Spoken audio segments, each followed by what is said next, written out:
Good morning, everyone. Welcome to South Africa. I shall just make some opening remarks, as will my colleague, Minister Baerbock. Then we'll see from there. So, allow me to begin, Minister.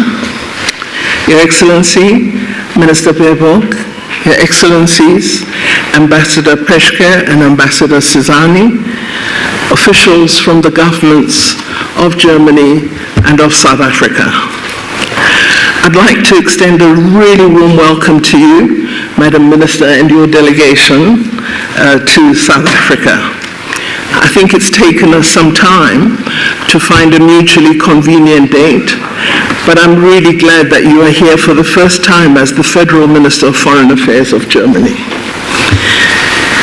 Our relationship with Germany is a very important strategic partnership for South Africa. And our binational commission is one of the most substantive that we have. There are several reasons for this. Firstly, South Africa is Germany's largest trading partner in Africa. At the same time, Germany is the third largest export market for South African products, most of which are value added. The German economy is export-focused, and yet we have a healthy trade surplus. Your country is also a major investor in South Africa and an important development partner. Second, Germany, to my surprise, is the third largest source of overseas tourists to South Africa. Before the pandemic, we received about 350,000 German tourists a year. This sadly dropped to only 44,000 in 2021, but is already back above the 200,000 mark. Third, COVID illustrated the importance of international cooperation in dealing with international problems. We differed strongly at times on issues of vaccine equity during the pandemic, but Germany is now an important partner in the establishment of the mRNA vaccine hub in South Africa. Fourth, climate change is a major matter of concern to all of us, and it will impact on all of us, particularly on our continent, Africa. Again, we count on Germany as a valuable partner in our just energy transition journey. These are just some of the highlights of our relationship. But if one reads the agreed report of our binational commission, which is almost 50 pages in total, it is clear that our relationship is very substantial, very diverse, and that it benefits our people in various ways. South Africa and Germany share many common values on matters of peace and security, human rights, climate change and sustainability, and economic development. In order to pursue these values more effectively, our countries believe in the need for reform of the United Nations, and we'll discuss this as part of our agenda today. Minister, you and I previously have spoken on ways in which we can cooperate on the issue of women, peace, and security. And I'm really regretful that your visit doesn't allow sufficient time for me to introduce you to some of the projects that we have in this area of work, but I hope next time we'll do so. I remain really keen to have a detailed discussion with you on the women, peace, and security agenda, and to find ways in which South Africa and Germany could cooperate to improve the lives of women in places such as Afghanistan, Palestine, Mali, and Sudan. Minister, the world is a different place from the time that we had the 10th Binational Commission in March 2020. That took place right at the start of the pandemic and was in fact the first BNC that we had on a virtual platform. Today, we are faced with different and yet equally serious global challenges in Africa and elsewhere in the world, including in Europe, where the war in Ukraine has had global ramifications. We'll also discuss these in more detail during our discussions. Minister, I wish to conclude by saying to you that South Africa is a country both of opportunity, but one confronted by a range of challenges. We regard these challenges as opportunities that we must address. I'm sure you've been briefed about our energy challenge, what they call the electricity availability factor, which can mostly be ascribed to our aging coal-fired power stations, which no longer function at optimum level. However, at the same time, the development of alternative energy sources, be they renewable such as solar or wind or green hydrogen, have grown exponentially. Our government will publish its strategy for electric vehicles in a few months, and we hope that the German automotive companies that are here already in South Africa will utilize this new policy and strategy as an opportunity to expand their capacity and produce electric vehicles in the same quantity and quality as they do internal combustion engine vehicles at the moment. So let me close by welcoming you once more, dear Minister, to South Africa, and I look forward to our discussions today. Welcome and thank you very much. So I now hand over to you. Thank you so much, Excellencies, Minister Pandor di Naledi, Ambassador Pumele Stone-Sisani, colleagues. As you said, I already wanted to be here in South Africa on Sunday, but given the situation in Russia, I had to delay my departure. We will certainly talk about this in the next 2 hours of our meeting. But I'm very glad to be here now. This visit has been very important to me because I believe that our two countries share something fundamentally. Both in South Africa and Germany, our histories have taught us how precious our freedom and our democracies are. When I think about South Africa, one image always comes to my mind: the queues of 1994. It's the image of millions of South Africans of all skin colors queuing up to cast their votes in South Africa's first democratic election. And there's a wonderful image of Desmond Tutu casting his vote that day, saying, "The new South Africa has begun today." And then he smiles and adds, and this is also very famous in Germany, he smiles and adds, "Isn't that fabulous?" What a fabulous moment indeed. South Africa's path to freedom has been a beacon of hope, inspiring men and women around the world. And particularly in Germany, in my country, which has known the terror of dictatorship, these images are still present today. A country that has also known what immense power the longing for freedom can unleash in us humans. It was this power that led brave East Germans to bring down the Berlin Wall and also live in freedom and democracy finally, after the first demonstrations in '53 have been torn down brutally also by tanks and weapons. In both our countries, we know how important the support of international partners was on that path towards freedom and democracies. And this is what leads, I think, both of our foreign policy today, that we do have a responsibility if others are fighting for freedom and peace for themselves. But I want to be also very honest.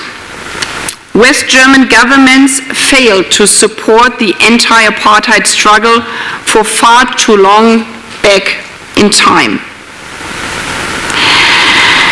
But learning from the past also shows, for me, why foreign policy is more than just governmental exchange between politicians, but that foreign policy is also about friendship between people, friendship between societies.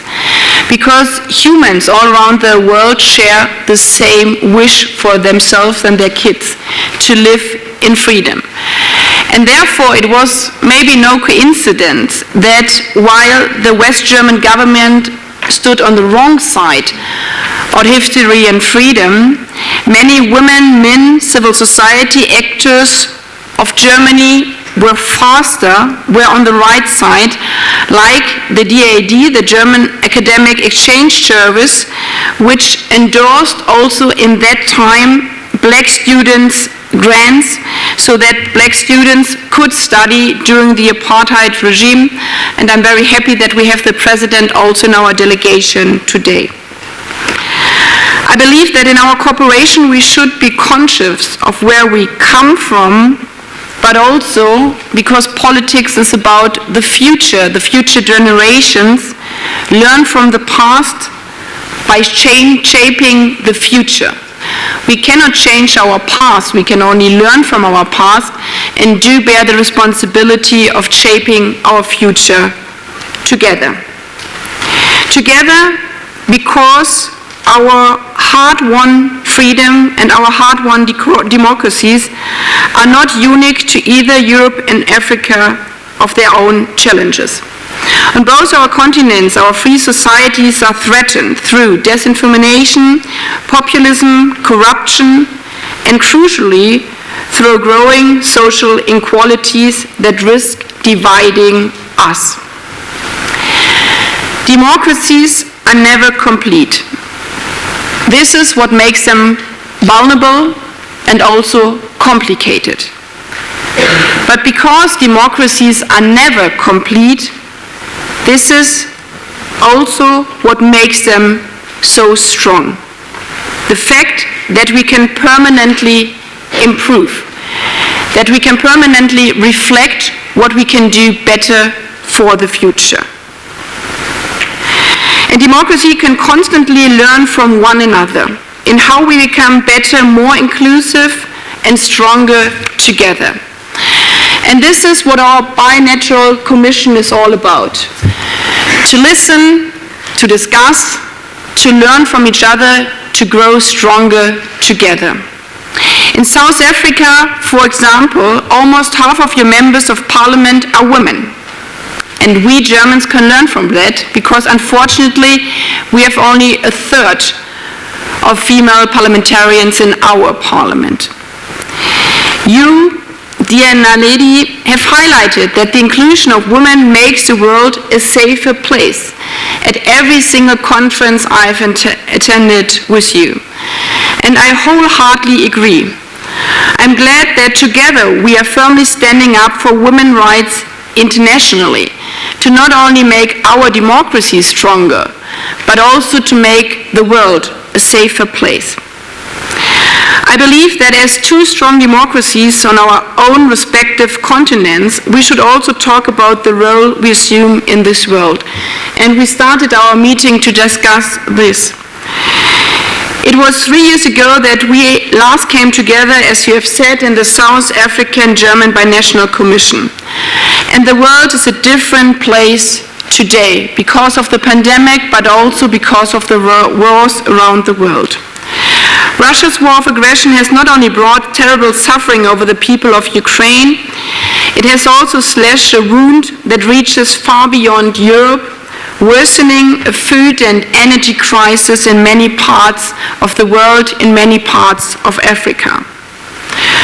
For this suffering to end, the war must end. For the war to end, Russia must stop the bombing and withdraw its soldiers. This war is, and we have discussed this already, is an attack on the UN Charter, on the very rules that bind and protect us all. The African delegation led by President Cyril Ramaphosa made this very clear in St. Petersburg. This war also concerns Africa. The UN Charter must be respected, and we are thankful for his clear words. We therefore, and sorry for all the participants here in this room took a bit more time, because it was very important for me to listen about the trip you have made together with the other African presidents to Ukraine and also to Russia, to hear about your visit to Kiev and St. Petersburg, but also especially to hear about your visit to Bucha. Standing there, you as a mother, me as a mother, months before, and seeing what humans can do to other humans, and feeling our common responsibility to prevent that in the future. Colleagues, to us, you, as a key strategic partner in sub-Saharan Africa, we are really glad that we are not only meeting today again in person and not only virtually in this binational commission, because we cherish South Africa's engagement in trying to resolve crises and conflicts in Ethiopia, the Sudan and DR Congo, and now even beyond Africa's shores. That's also why we agree with you that Africa and South Africa should have a stronger voice on the international stage. We support the AU in its bid to join the G20. And we support African aspirations for permanent seats on UN Security Council. Because it's clear to me that we can only address our global challenges together. That concerns the fight against pandemics. That also concerns the biggest security challenge of our time, the climate crisis. I'm glad that we are working closely together on how to move from fossil energies to green energies. And this is also the core topic of our binational commission this year. I would like to thank all of our teams who have worked so hard over the last week to finalize so many different parts, from arts to culture, but especially the cooperation in green energy. And we will have a conclusion of that in the joint declaration signed together, also a premiere, virtually between our ministries of economy and energy in the afternoon. This is a good learning from the pandemic, that we can combine this meeting in face and in presence, but also virtually. And at the same time, to make sure that no one is being left behind by these big transformations. That those working in the coal mining sector today will also be able to provide for their families in the future, through the drop in renewables, but also in other sectors, and you have mentioned, for example, the car sector. That is the goal of the Just Energy Transition Partnership, the JETPs, we are working on together. I'm looking forward to talking all these matters forward in the next 2 hours. As two partners who have learned through our history how precious, strong and thriving democracies are. And that it's up to us to strengthen them. To show that if we, as democracies, manage to work together for the better, for the future, I will believe that it will be nothing short of being fabulous. Thank you.